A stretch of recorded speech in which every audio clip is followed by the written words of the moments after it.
How many memes does it take to really explain the nuance of online radicalizing subcultures? 6, 7.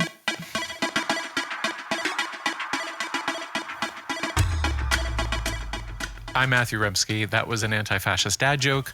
Welcome to episode 6, a dare wrapped in a joke, wrapped in a void, with my guest, self-described feral and autistic scholar of internet systems and culture, TikTok master Canterel.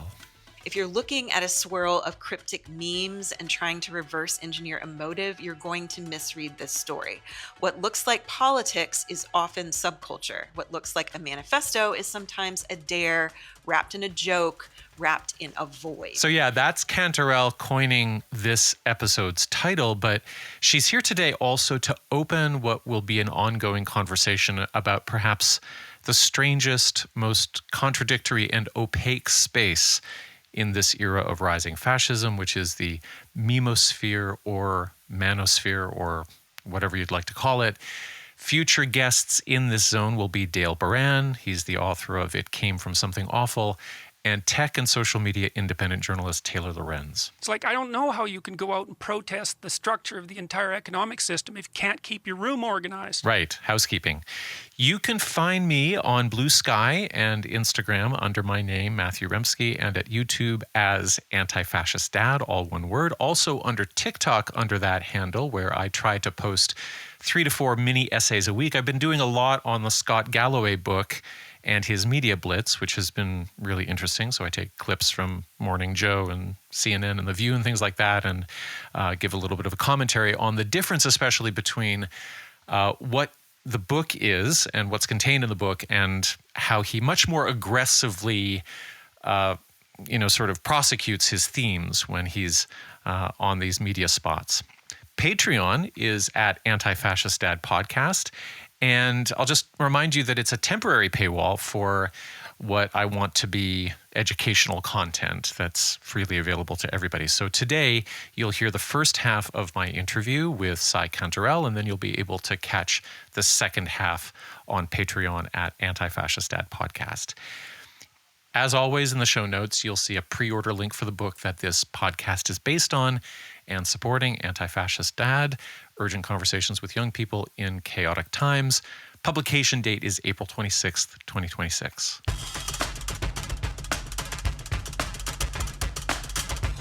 In fascist, squish, and anti-fascist news of the week, a little bit of an extended segment this time around with less clear boundaries between these categories, because I'm recording this in the glow of Zoran Mandani winning the mayoral election for New York City. I'm not alone in having followed him obsessively since back in the spring when he was polling in single digits. My kids have picked up on him from, all of my interest. I've shared bits of his speeches, TikToks. We've discussed the towering obstacles of Islamophobia and capitalist realism that he's faced, with a smile and incredible humor and great social media presence. And on that Tuesday night of his win, he didn't pull any punches with regard to the national and international significance of his win. Together, we will usher in a generation of change. And if we embrace this brave new course, rather than fleeing from it, we can respond to oligarchy and authoritarianism with the strength it fears, not the appeasement it craves.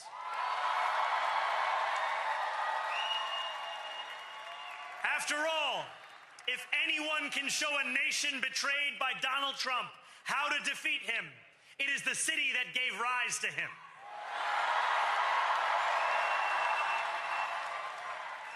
And if there is any way to terrify a despot, it is by dismantling the very conditions that allowed him to accumulate power. This is not only how we stop Trump, it's how we stop the next one.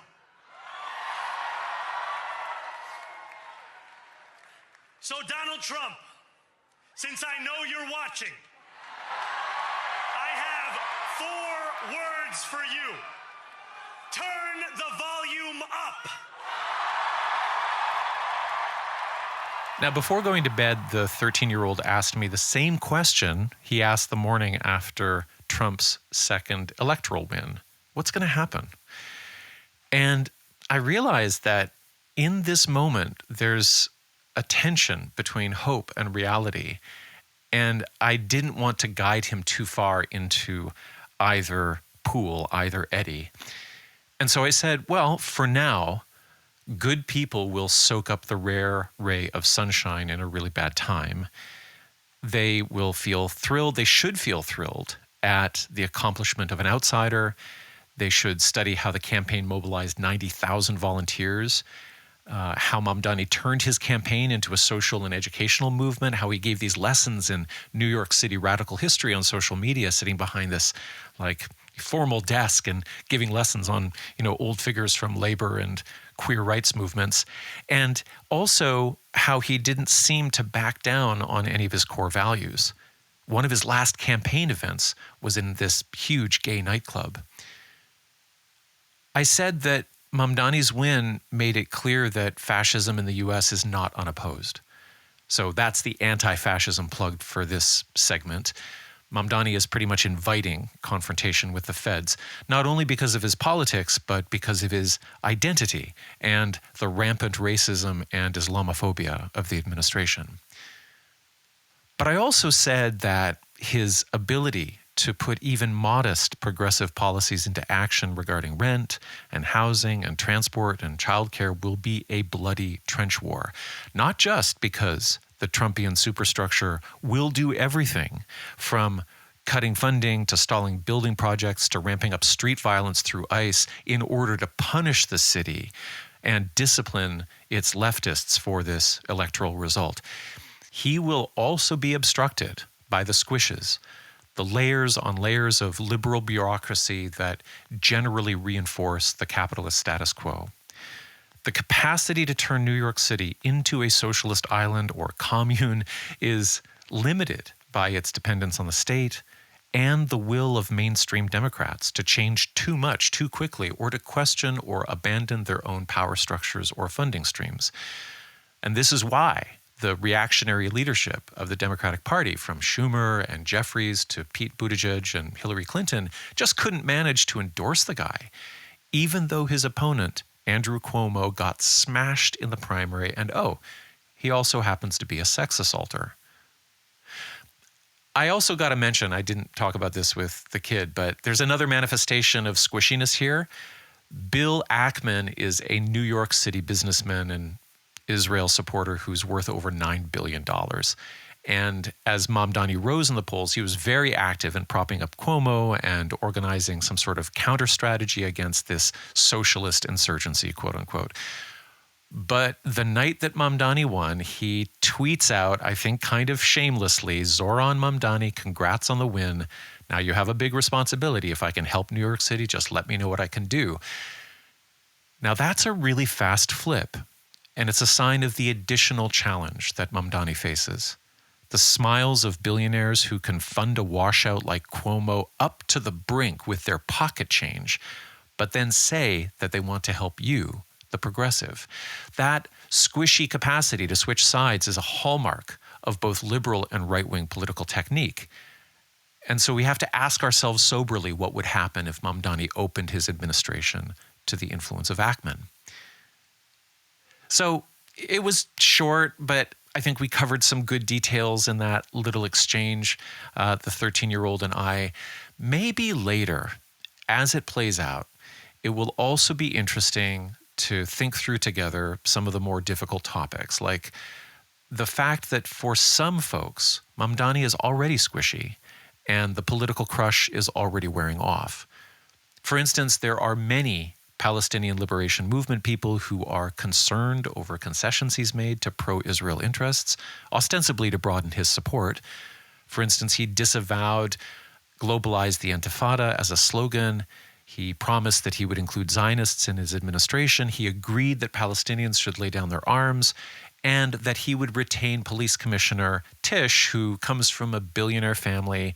And, this is the person who presided over the brutal police crackdowns on the encampment protesters.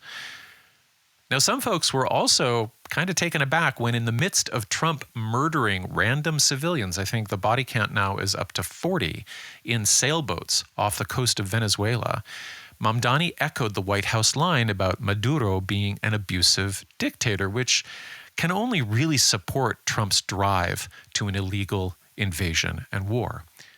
I really think that every young person should study Mandani carefully. There's so much to love, from his rhetoric to his humor to his grace to his polyglot swagger and even his drip. He's put a charming face on the possibility of a new politics. He makes power appear relatable, empathetic. But if he struggles and stalls, that charm will not only not help him, but it may also cue feelings of betrayal.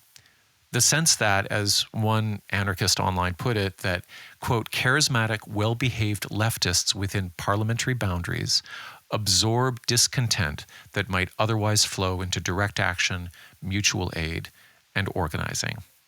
So that's a conversation maybe for later.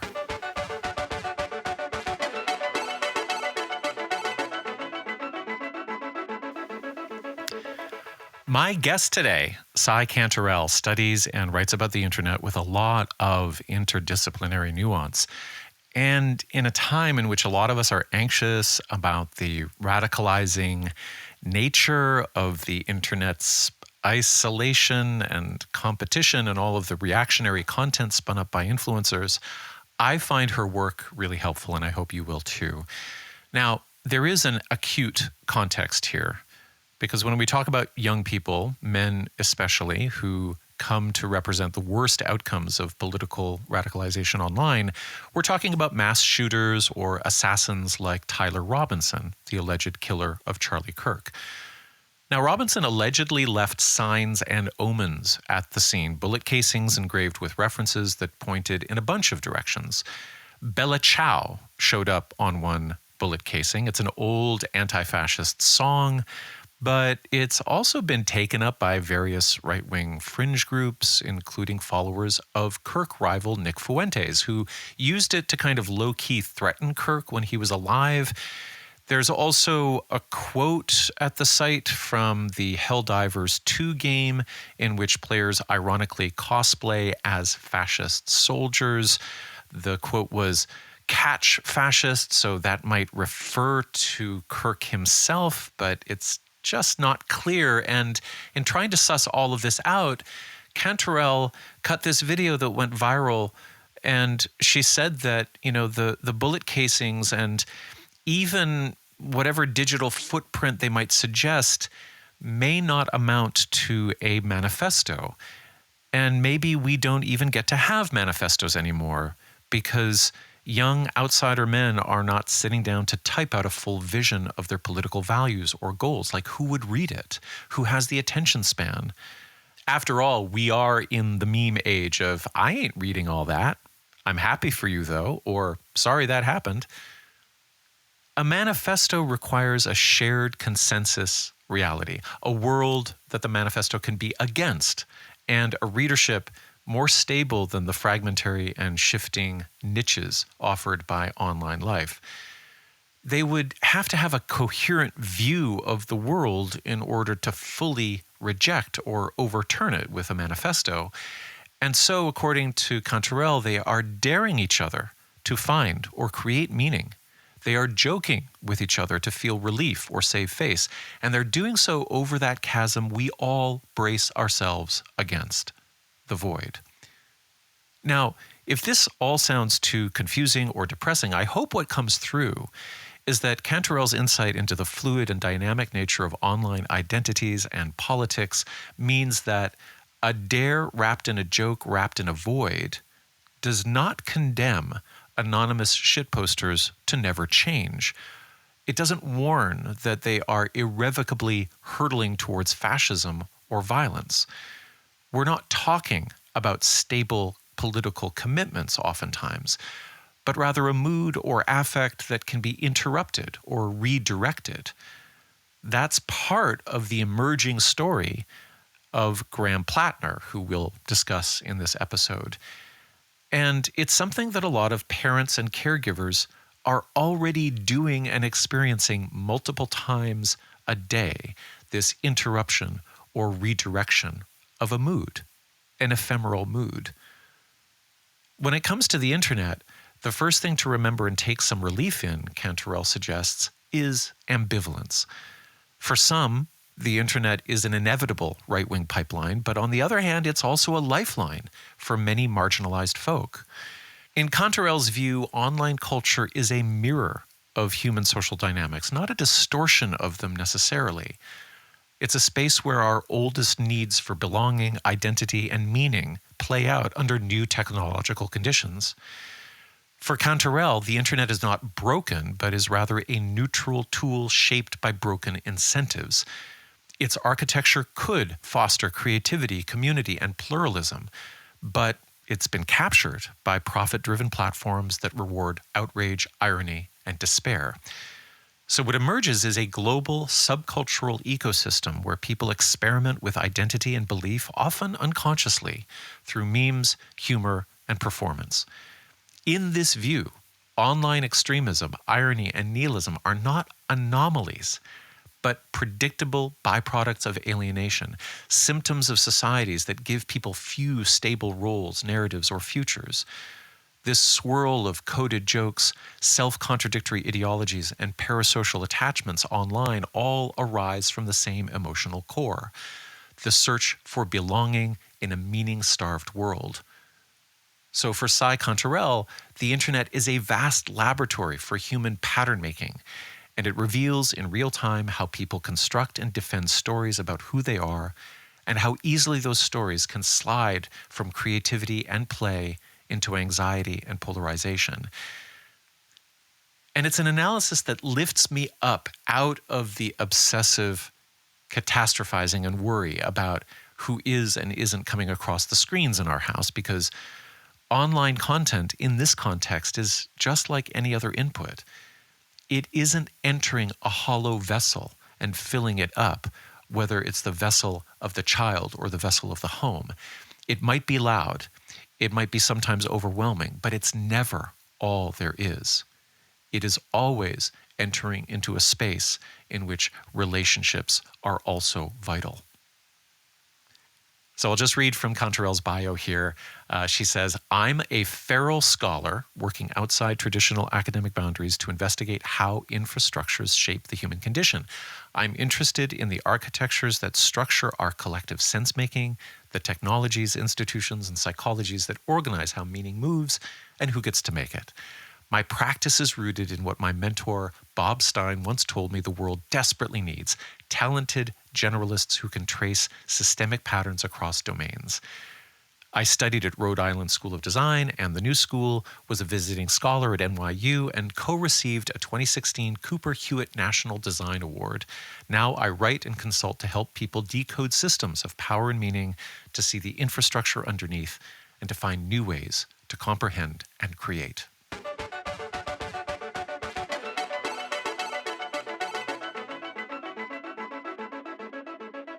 Cy Canterel, welcome to Anti-Fascist Dad podcast. Thank you, Matthew. I'm so excited to be here. Can we dub you sort of ceremonially anti-fascist internet auntie, maybe, for this Yeah, interview? of course. So you have been very open about being autistic. I want to start here as listeners get to know you, as people get a sense of your analytical skills. Are we getting a sense of a kind of special interest or hyper-focus fueled set of research habits on your part? Definitely. And I think, I am a elder millennial. And so when I was born in the early 80s, women were not diagnosed with autism. In fact, I don't even know if they really thought that women could have autism at that point. Right. But I, I was hyperlexic as a child, which, now if you were to see that, I think you would have a better indication of what that actually meant. But I mean, immediately as a little kid, my mother would tell the story about how we were walking out in the garden, and she was holding my hand. I was probably about 2. And I looked up at her and said, "Mom, why is God dead?" And she said, what do you mean? And I said, well, God's, you say dead people go to heaven and God's in heaven, so God must be dead. And it's like the transitive property, So she was immediately like, yeah, I got something on my hands here, Wow. So I think that has, continued where it's like, when I look at a set of problems, I have a tendency to step back from them and want to see them from a systemic perspective, in part because I think it helps my anxiety management to be able to look at these things from not a dispassionate view, because, it's not like emotions are completely divorced from it at all, but it's a way of understanding dynamics that can allow me or anyone else to sort of step in and see where these things are maybe less chaotic than what we would initially think from looking at them. And so my special interests have always centered around psychology and complex systems, and especially how humans react in extremis. So that is, big failures of any type that involve human actions, which I worked in airline safety for a while, so we call that human factors. Right. So where humans are interacting with a not fully controllable environment, what are they doing to aggravate situations and then to ameliorate situations that cause issues? Zooming out to be able to look at patterns seems to also intersect maybe with a lived understanding of maybe social difficulty or social exclusion. Is that fair to say? Yeah, and I think, I'm adopted. I was adopted as a baby, but I'm still adopted. And so when we're thinking about attunement and, the John Bowlby's like, what do you call it? Attachment theory. Ideas. Thank you. Yeah. There's an aspect of emotional attunement that a child really kind of needs in order to be able to validate their lived experience. And that was just not something that I had in my family of origin. And I think in part because, when you're dealing with a kid who's pretty different, and you don't have that lived experience to be able to empathize with it, it can be something like you're just looking to control instead of looking to find ways to work with. Right. So that was definitely something I experienced. And it also led to, again, that like hypervigilance where you're kind of like always over analyzing people's social responses, and you're looking to find ways in which you might have offended all the time and sort of mask those behaviors. And I think that's a thing that's stronger for women in general, because we're socialized to be more socially, what's the word I'm looking for? Compliant. Compliant. Thank you. Yeah. And so that was my lived experience. And then, of course, like being an arty kid on top of it, I think I went to a very small private school in the Deep South, and I graduated with maybe 50 kids. And so you look at my junior group photo of my class, and I'm this like the only little goth, on the edge of the bleachers. So wow. Yeah, I experienced a lot of that. Yeah, and I wonder if this combination is particularly suited to sussing out fascism. So being able to step back and look at patterns of social development, but also being very attuned to the way in which you're perhaps not being supported or you're being excluded.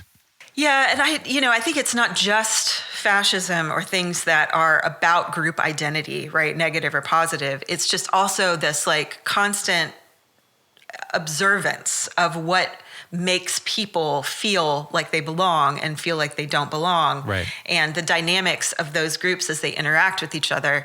I mean, I was hyper aware of that even in junior high school, where it was like, well, why are some people popular? What does that mean? Like, why am I existing on the outside of this? What does that mean? Right. So, I mean, this, and then you assume that adults have it all figured out and that there's no longer that type of dynamic going on. And then you get through these different stages of adulthood and you say, oh my God, nobody knows what they're doing. And this, no one ever grows out of this really. Well, speaking of growing into, and also like where people get stuck, to move on to some of your content speciality, there is a lot of diagnosing of young men going on at this point, given their outsized impact on online culture especially, and then through that into politics. But figuring out what's going on in people's heads is complicated, especially with regard to, are they insiders or outsiders?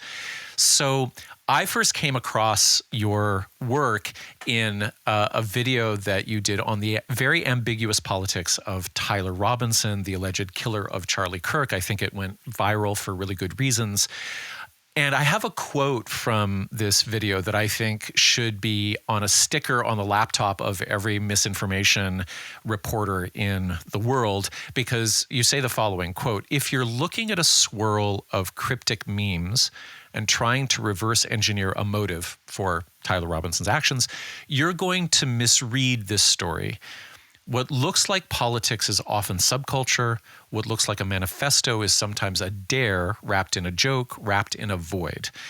So I just want to break that down with you, or have you walk us through that a little bit. And maybe we can start in the middle, because I think the very important sentence that leaps out to me from that is, at least first, is what looks like politics is often subculture. Now, you have this skill for pattern recognition at a distance. You have the patterns of politics. You have the patterns of subculture.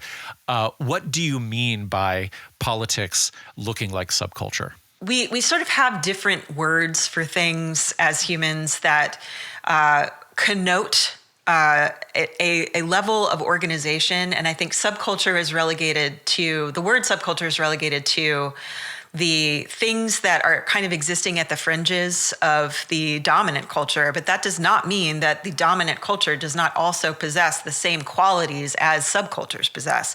And politics is a good example of that. Politics being something that is on the world stage, being something that is validated by dominant narratives, we tend to forget that really these little camps are in groups and out groups, right? When we're talking about internet fringe cultures and then dominant internal cultures, what we're seeing is that interaction of who can use power and for what ends and at what scale. And I think they're like the people looking to cash in on the sense of connection and community that subculture provides are not just in these fringe groups, right? And it's not all malicious either. I think that's something we tend to forget too, that, you know, subcultural intersections are what help any culture to grow. Because if you don't feel like you belong to a culture, even if it's something within the dominant culture, then you're automatically going to feel like you are at a remove from and antagonistic toward that culture. And I think that's a big component of what we're seeing with these groups. Right. And the alt-right pipeline, I think right-wing influencers, they're kind of trying to draw people in, or they do happen to draw people in through that shared sense of identity, but as opposed to other groups. But we see that in all political identities, in all political subcultures. There's like an us versus them mentality that is not necessarily just relegated to these very, very small fringe groups. What looks like a manifesto is sometimes a dare wrapped in a joke, wrapped in a void. Okay, so step by step, the manifesto, the dare, the joke, the void. The manifesto is whatever we can track back through somebody's internet history or their sort of their social networks to try to figure out why they did what they did. But you're saying that sometimes that manifesto looks like something else or is something else. Yeah, and just to clarify for those who didn't see the video, but that line referred to the engravings on the bullet casings, which were found at the scene. And so right. At the time, there was a lot of discourse that was focusing on defining all of the references that were on these casings and speculating on their meanings in that context. Right. But what I was sort of saying with that line is it's a bit like trying to dissect the punchline of a joke. Like it's relevant context, but it misses the point because these kinds of pieces of information, when used in this context, are less about like a puzzle to be solved and then it resolves at a total answer, and more about sending a message that is encoded to land only with a subculture. And that message is a kind of dark nihilistic joke. And that joke is like, see, look at all the normies running around and acting like any of this matters, you know? And I guess missing that it's a joke means that this sort of technocratic unpacking of each term as though it had sort of a final definition is really going to miss the mark, because you have to know for a joke, who the audience is. Right. And so, is Bella Ciao a reference to the fact that Nick Fuentes' group was using Bella Ciao as a way of like saying goodbye to or fantasizing about the death of Charlie Kirk? Or, were they ironic players of Helldivers 2, or were they actually believing that the narratives of Helldivers 2 were, to be glorified or something like that? It's kind of impossible to know because you don't know who the audience for the joke was, whereas the manifesto would be ostensibly a public document. Right. That is, a manifesto is a public document that's also written so as to make sure that as many people who are outside of the small group can understand what you're trying to lay out with your actions, right? Right. The joke is not that. Right. Yeah. And so this is a totally different situation where it's also like when you're talking about memes and you're talking about these sort of, even like think about political or professional jargon in some of the same contexts. Like if you are in a corporate job and you use a lot of acronyms and you're even joking with your work friends and colleagues about those acronyms, that's the same kind of idea where it's like, I'm, like using the word using the acronym QBR, like quarterly business reports, and I'm joking about that. But it's the audience for that is a coworker who also gets the context of it. But if we sat there and defined all of the different layers of meaning for quarterly business reports, it's not really the point. The point is that we live in this absurdist culture that we have lived experience through, and those memes or those pieces of jargon or those different the video games, all of these things are a way of coalescing that identity, that shared identity. So the acronym QBR has a technical meaning within the sort of business context that it's used, but the actual office workers can start saying it with a sneer, or they can say it because it's maybe it's a term that's thrown around as a way of the manager disciplining other workers or something like that. And so the QBR takes on this set of meanings that has nothing, it's not in the text at all. You couldn't tell from the outside at all. And that's maybe part of why it's jargon. It hides a lot of its social meaning. It hides its meaning, and it also defines that it's that line of demarcation between someone who's inside of the meaning and someone who's outside of the meaning. Right. And so even the like rush to define all of these memes and terms and explain all of their reference is almost proving the joke, because in order to do, like, to watch people struggle with it and grapple with it and to be like, well, this thing evolved from the furry subculture and was posted on Tumblr in 2015, like that's another way of showing how far removed like mainstream culture is from what was just expressed immediately and viscerally to someone who understood all of the references. Now, one more thing about the joke aspect is that is it related to the phenomenon of irony poisoning? There is a writer named Craig Johnson who is going to be a future guest on the podcast here. He's the author of How to Talk to Your Son About Fascism. And he points out and shows how humor is a conscious recruitment tool of right-wing actors. And so I'm wondering whether in general you agree with that.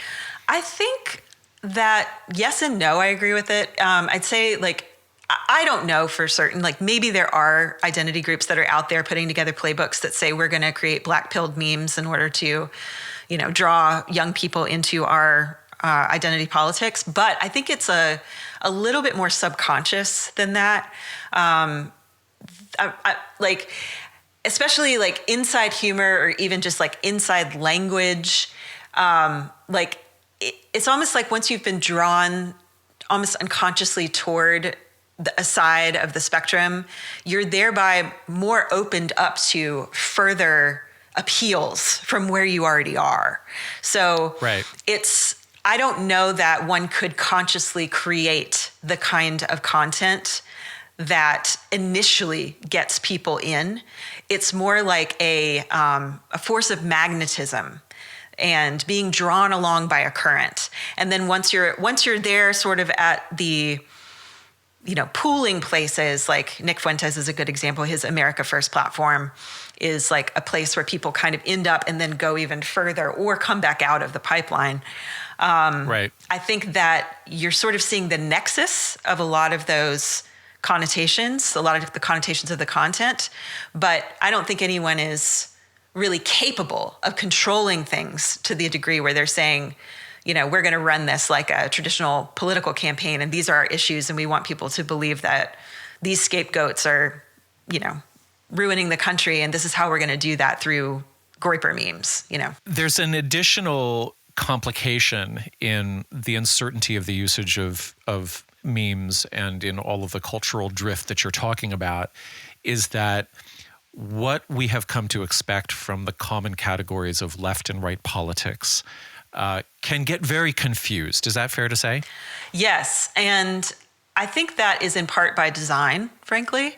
The fringe groups, these fringe groups specifically, but also fringe groups historically, will adopt postures that are adversarial or just rejected again by the mainstream, and then combine them in ways that forge themselves more tightly together, in part because those postures would seem to be self-contradictory on their face.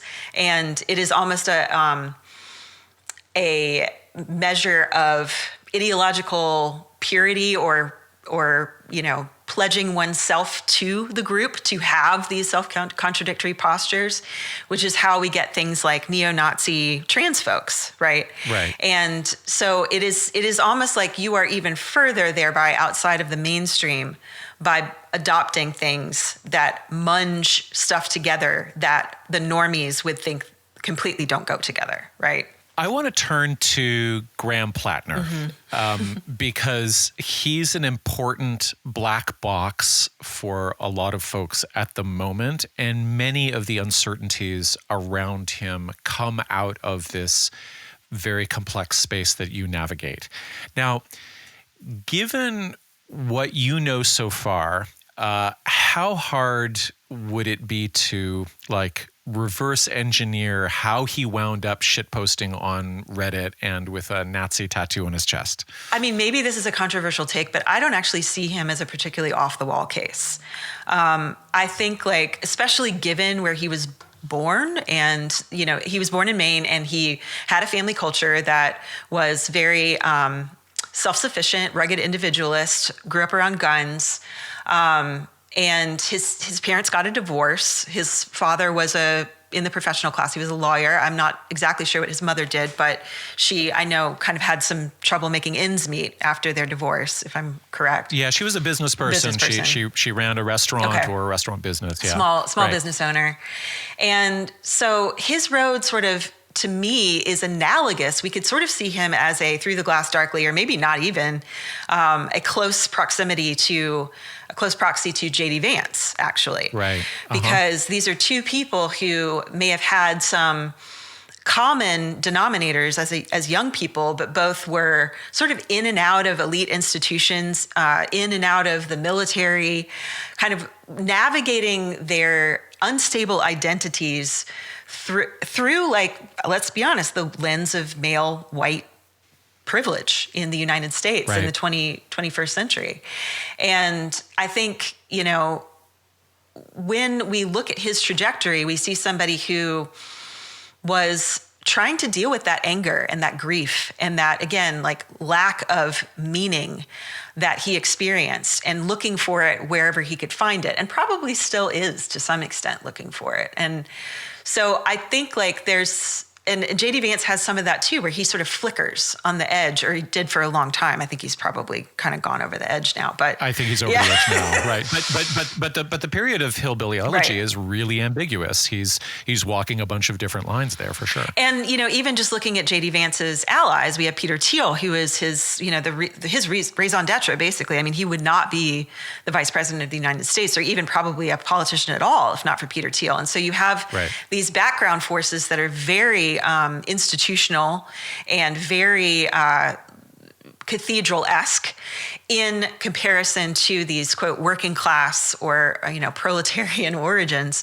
And Platner is, again, working with that tension as well. And I think the experience in the military and the experience of getting that tattoo, you had floated some ideas about maybe this was his self-styled mark of Cain, that this is sort of a way of externalizing and making visible some of the pain and grief. I think that's probably a component of it, but I wonder too whether this wasn't the thrust of nihilism in his life a little bit as well, Well, he's certainly become a Rorschach test for how a number of liberals and leftists have to navigate a lot of different anxieties that I think you study in a fair amount of detail. So I've made a short list of questions that this story brings up for me, and maybe we can run through them for your insights. I mean, the first one is what do men become vulnerable to in isolation, particularly on the internet? Well, I'm not a man, so I will caveat that. Right. First off, I don't want to come across as saying that I understand this. I will say that I think men in isolation become prey to the same forces that all humans become prey to in isolation, which is meaninglessness, despair, grief, rage. And I think for men, the issue that I observe and that I experienced as being a part of some of these internet cultures in their nascency when I was in my teens, is the feeling that there is just no place for them to exist and no place for them to matter and no future that is worth investing in.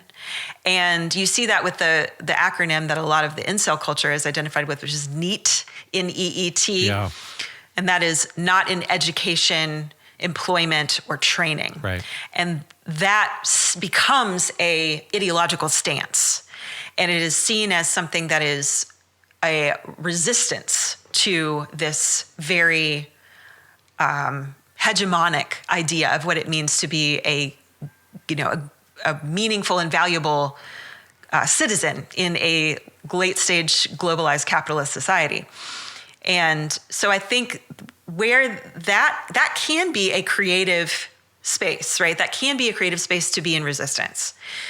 I think it's very hard because we have provided absolutely no structure for these folks to make their own sense of meaning and to come up with a constructive way to apply it. That then, and because they're surrounded by only consumerist ideals, that then becomes a grave vulnerability for getting drawn into nihilism.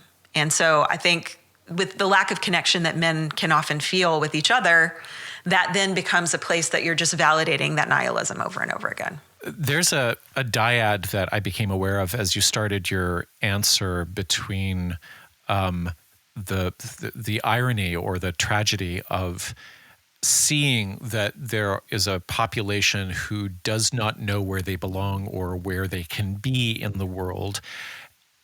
It feels like there's an inverse relationship to the closure of, in real life spaces and possibilities where you could be a person with a name, with an identity, with a mission or a purpose or something like that. And then somehow a toxic mimic of that is created online in the form of an anonymous identity that can't really do anything except, produce affect and shitpost. It's weird. It's like there's a relationship between those two forms of, actual presence and powerlessness masquerading as a kind of presence. I think that dynamic is present, but I'm not I do actually think the internet is not broken. I think that the people who run the internet, on the other hand, are broken. Right. I think that, technology as a tool is open to be used in ways that are destructive or ways that are constructive. Right. And I will say that in some very real ways, the internet and internet culture, especially the early internet culture, saved my life and really gave me a place to connect and to see a wider variety of options for myself in the future than I would have been able to had I just been stuck in a rural, deep South place.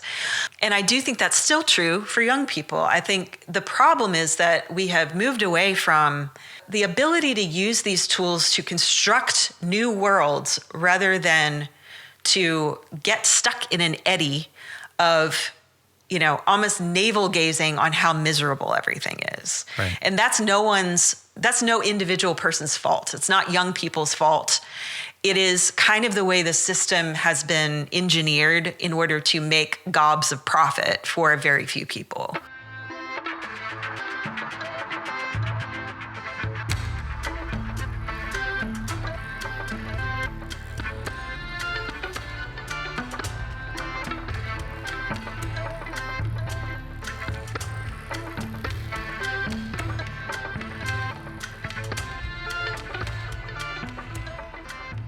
Okay, so in part 2, I continue my questions on how Canterel sees the Graham Platner story roll out in the context of the idea of narrative and shifting identities. So that's a wrap for episode 6, except for, drum roll, Fascist Dad of the Week. Dick Cheney is really the fascist corpse of the week, or last week, actually. The former vice president knew that his pretense of disarming WMDs for going to war in Iraq in 2003 was false, and approximately 1 million Iraqis died because of this neo-colonial aggression he pushed. Now, he died on the same day that Mandani was elected, and I can only hope his version of hell was getting trapped as a ghost busboy for one of the bars packed with partiers on election night. I'm Matthew. That's it for this week. I'll see you over on Patreon for Cy Canterel Part 2, or next week back here for an interview with the liberation theology and Jesuit ICE protester, David Inzauskas. Take care of each other.